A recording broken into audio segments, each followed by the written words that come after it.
Hi friends, అందరూ బాగున్నారా? Friends, ఈ వీడియోని ఒక లైక్ చేయండి. మీరిచ్చే లైక్ కానీ కామెంట్ కానీ మాకు మోటివేషన్గా ఉంటుంది, కాబట్టి లైక్ చేయడం మర్చిపోవద్దు.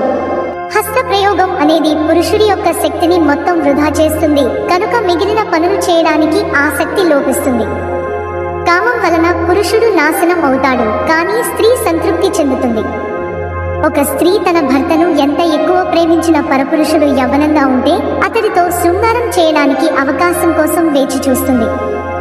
ఒక పవిత్రమైన స్త్రీ ఈ భూమి మీద ఇంకా పుట్టలేదనేది వాస్తవం.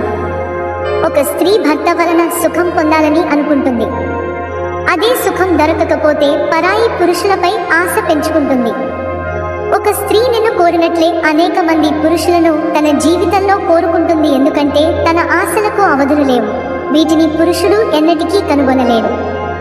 భర్తను విడిచి తిరిగే స్త్రీ ఇతర పురుషుడిపై మోజు పెరిగితే భర్త పిల్లల కంటే తనతో ఎక్కువ సమయం గడపడానికి ఆసక్తి చూపుతుంది.